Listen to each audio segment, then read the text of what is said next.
Houston Texans schedule, again, they're kicking things off in Kansas City.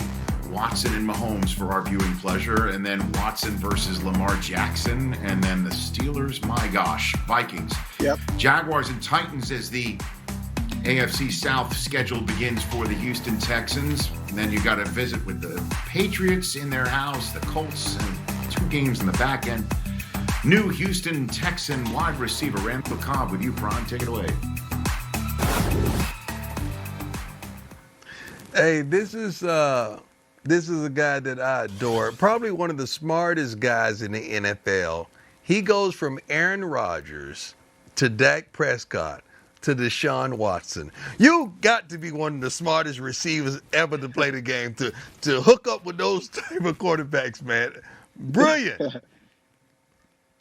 Yeah, I appreciate it, man. It's definitely, I'm definitely excited to play with D4, man. He's a special talent. You see what he's been able to do over his first 3 years in the league, and I'm going to do everything I can to help him and to elevate his game. And we've added some weapons around him with Brandon Cooks and myself, in addition to Kenny Stills and Will Fuller, giving him some speed on the back end and be able to make some plays downfield. It's not easy, guys. You're starting off with the Kansas City Chiefs on the NFL's opening night. There's got to be excitement. It's got to be anticipation. When you saw the schedule and you saw that game pop up, what did you say to yourself? Man, I'm excited about it.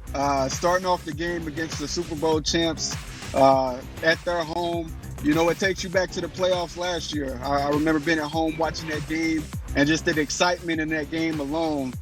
Houston jumping out to the big lead and Kansas City fighting their way back in. I'm excited to be a part of it and I hope I can bring something special to the game. 5 of your first 7 games are playoff teams, and including you guys play on Thanksgiving in Green Bay play against Green Bay, not on Thanksgiving. You play against Detroit, but you play in Green Bay, or you play against Green Bay, one of your former teams as well. Yeah, though I definitely circled that one on the schedule. I lost to him last year in Dallas, so I'm excited to get another opportunity at my old team. But it's definitely going to be a tough road for us, opening up with 4 tough opponents. We're really going to find out what we're made of early in the game, early in the season. What do you think you bring to the table? Because you're a veteran, man, and you're savvy. You catch balls. I mean, I think it was like 170 yards from another 1,000-yard season last year. What do you bring to that offense that you can't wait till Deshaun gets to know about you?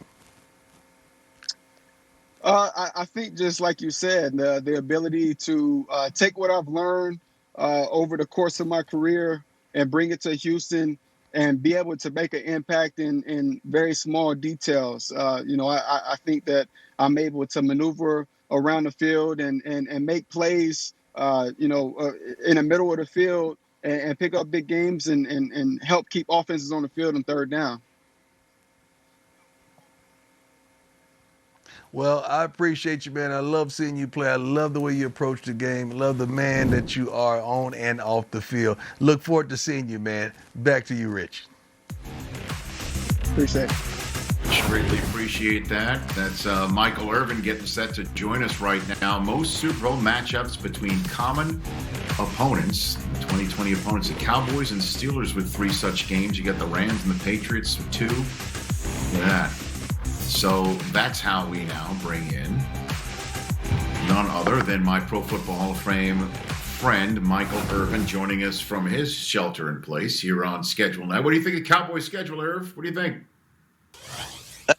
Rich, I like the schedule from the standpoint that it again puts a little more pressure on Jerry to get Dak Prescott in right now. When you look at the start of the Cowboys season, you have the Rams in that opening night. Then you come back with the Falcons. Those are 2 offensive juggernauts, teams that have talent on offense that's going to do some damage to that young, unfound defense that Dallas has. They got to get that Prescott in because those games are going to be who scores the most points, and they need to get off to a great start. All right, so we see also some home games in a row right there, which is normally very good. But as you know, sometimes it's been difficult for the Cowboys to win in that Jones Mahal. Where do we go from here with this conversation, Michael? Who's the quarterback week 1? Come on, Rich. That's the whole thing I was just trying to explain to everybody so eloquently, and I must have failed in my attempt right here because as great as you said they got to get Dak in. Right, exactly. But listen, that's what I'm saying. It's a great job that they signed Andy Dalton. That's a great pickup for them because Andy Dalton, if the Cowboys need him to step in and win a game here or a game there, they can do that.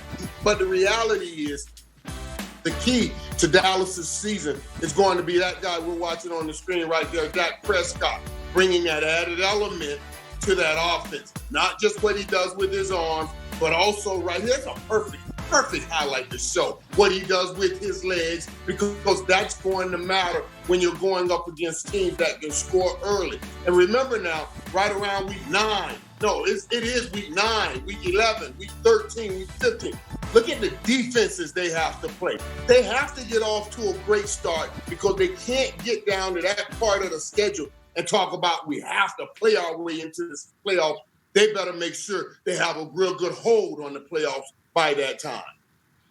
Yeah, they got to go visit Mike Zimmer after the bye, as you saw on that schedule. Also, the Thanksgiving game home against Washington, and then what appears to be an annual tradition, which is Dallas playing somebody who also plays on Thanksgiving Day the following Thursday, where it's not a short week of rest for both teams playing Thursday Night Football. Dallas at Baltimore, which is playing after Dallas and Washington on Thanksgiving night. They're playing it in Pittsburgh. That's going to be just huge, Mike.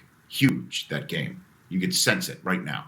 Yeah, I can't wait, man. We usually get we get that game the one after Thanksgiving, so I get to rush home after we do our Thursday morning show, and then eat with my family, the Joneses family at the game, then come home and eat with my other family, my real family. And then that following Thursday, I'll get to watch them again out there playing those Ravens. That'll be another great game. So you're absolutely right. It's going to be, man, this is phenomenal schedule for the Dallas Cowboys.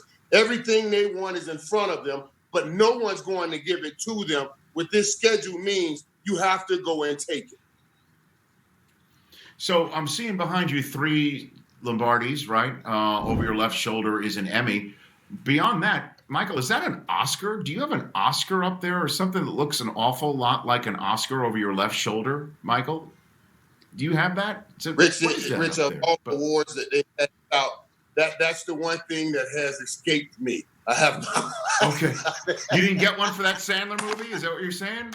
I don't know what that is up there. No. We didn't get one for that. Even though it was a great one, we should have got something for it. That movie, that was a great movie. No, that was especially for the kids, so we should have gotten something for that. But you got outshined by. If we can get our 6th Lombardi Trophy, the 6th Lombardi Trophy to the Cowboys this year, then that'll make up for the Oscar that I don't have, Jan. Well, you got outshined by Dan Patrick, I'm sure, in that one. Thanks for the time, Irv. We appreciate it. That's Michael Irvin joining us here on the NFL Schedule Release Show here in our 4th hour of the schedule release. Steve White's joining us right now with Dan Quinn of the Atlanta Falcons. And there you see the Falcons schedule, and I got to tell you, out of the gate, this defense, it better be ready as they open up with Seattle, head coach Dan Quinn's former team. Then you've got the Cowboys. Week 4, you've got the Packers. And then look at the back half of that schedule. That is a gauntlet. The whole NFC South has got a very difficult schedule. So now let's bring in Falcons coach Dan Quinn to get his impressions on what he sees right there. And Dan, you just heard me talk about the first quarter of your season, some of the offenses you're going to be facing. Just your thoughts on that part of the schedule. Well, I think you're right, Steve. At first glance, you look at it and that's a lot of great QBs. And kicking things off right off the bat with Russ and Dak and Aaron in the first 4 weeks alone, that gets your attention. I certainly love that. I like the way our defense grew last year, and so we're excited about some of the pieces we've added, players and coaching alike. So we'll find out a lot about who we are right off the bat. And you know me, man, I like that. So it fires me up to see the schedule each year. I love the process when it all kind of lays out. So yeah, we're really excited, man. Well, you said you find out a lot about where you're at to start the season. You should know who you are by the end of the season, because you don't see Tom Brady and the Buccaneers until week 15. But then you've got this odd anomaly if you see him again in week 17 in the regular season finale. What about having to play Tom Brady and the Buccaneers twice in 3 weeks? Well, I think what's fun about the division games and always having, the week 17 matchups as division games. So it's almost, if you look back, after the bye, it's the same format, with New Orleans and their format. So 2 out of 3 weeks with New Orleans, and again, 2 out of 3 weeks with Tampa Bay. But yeah, certainly when you take first glance at it, quarterback's the first thing that comes to mind when you're looking at the schedule as a whole, for sure. So you mentioned you also have that dual anomaly with the Saints. You play them again twice in 3 weeks right there. But again, I talked about that season finale game against the Buccaneers. Dan, what is your thought now that they're going to be adding that 7 team in each conference to the playoffs, and how much importance that could put on the season finale for every team across the league? Yeah, I think I've been a part of some of those where that last game is a play-in, so to speak. I can imagine all the way maybe back in 2010, we had one of those to go into the playoffs when I was in Seattle, Steve. So when it comes down to that space, sometimes the race to the postseason begins earlier. And so I have a sense that'll be the case. Certainly with some teams this year. And you're right about the NFC South. If you like quarterback play, this is the division to keep your eye on. You see in Matt, Tom, Drew, and then certainly up at Carolina and the change that they're having. So it's pretty cool, man, and it lights you up as a competitor and as a coach as well. Yeah, toughest division in football. Last question for you, Dan. You guys gained a home game this season because the international series was canceled. How much difference do you think that makes to you and the fan base to get that